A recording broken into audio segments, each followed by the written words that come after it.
經常搶劫銀行的寶子們都知道，因為比起打劫銀行，其實搶運鈔車才是最省时省力的。這幾名劫匪就装扮成了普通市民，只要等錢袋子一出门，立刻用事先準備好的電磁脈冲干擾運鈔車，這樣一來，運鈔員就成了活靶子。不一會兒，這夥人就輕鬆達成了日賺100萬的小目標。但畢竟江湖規矩，看到劫匪的臉，只有死路一條。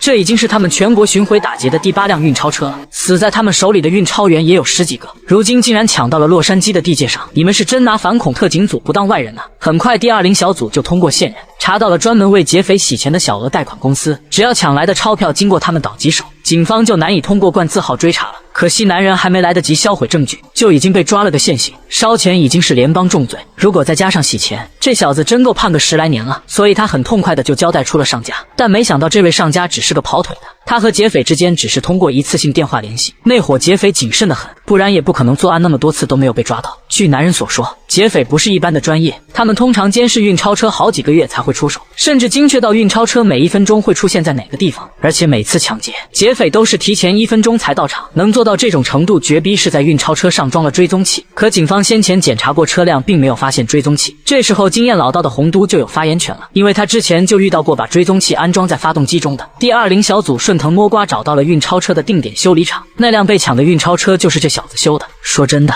如果有陌生人給你10萬塊，讓你往2輛運鈔車的發動機上裝追蹤器，你會照做嗎？既然得知了劫匪的目標是2輛運鈔車，而他們目前只搶劫了1輛，第2輛車才剛剛修完，計劃明天早上出發幹活，所以猜測劫匪大概率會在明天動手。於是第20小組計劃讓隊員盧卡裝扮成運鈔員，隊長洪都帶人埋伏在車廂裡，其他隊員們則一路尾隨支援。可運鈔車停靠的銀行足足有25家，誰也不知道劫匪會在什麼地方動手，只能一家一家的來。但偏偏在這個時候出了岔子，原本的路線竟然施工修路，運鈔車只能選擇繞行，而負責在總部指揮的聯邦女探員自以為是，她覺得是劫匪故意設下的圈套，會在半路打劫運鈔車，所以指揮負責增援的隊員們繞行去前面堵截。可隊員們繞行到一半才發現，修路竟然是真的，他們被堵在裡面出不去了。不得不說，這老娘們是真耽誤事兒啊，竟然將修路工程表的日期記錯了。很快運鈔車又抵達了一家銀行，盧卡在站崗時果然發現了幾名十分可疑的人，兜裡還揣着槍，他們裝扮成水果小販和停車管理員，看樣子是準備動手了。這時運鈔車突然受到電磁脈冲干擾熄火，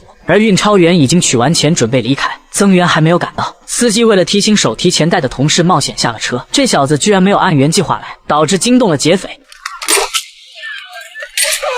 盧卡一個人最多收拾掉2名劫匪，另外2個則趁機挾持了礙事的司機，這下只能指望車廂裡的洪都了。可人家根本就沒打算開車廂門，直接就要開車逃跑。於是洪都趁着電磁脈衝還有1分鐘的干擾時間，他爬上車頂打算搞波偷襲，但偏偏這時候車輛啟動了，所有人只能見機行事，而堵了半天車的隊員們也總算及時趕到。吉米硬是生生逼停了裝甲車，但這個大家伙是防彈的，而且劫匪手裡有人質，所以只能想辦法把他們逼下車。而車廂裡小譚已經卸下了通風口，一顆煙霧彈就教他們做人。劫匪被迫下了車，其中一個很识趣的選擇了投降，另一個挟持着人質還想掙扎一下，但是別忘了車廂上還有一個大活人呢。就這樣，幾名全國巡迴的運鈔車劫匪玩完了，但事情還沒有結束。還記得那個記錯修路工程日期的聯邦女探員嗎？她的錯誤判斷差點毀掉這次抓捕行動。原來她之前因公受傷一直在服用强睾酮止痛藥，這種藥一度1天要吃40片，造成致幻的後遺症可不比毒品差呀。她這哪是在坑自己，分明是在坑隊友呀！快申請退休，老老實實回家待着吧。關注巨石，明天接着講。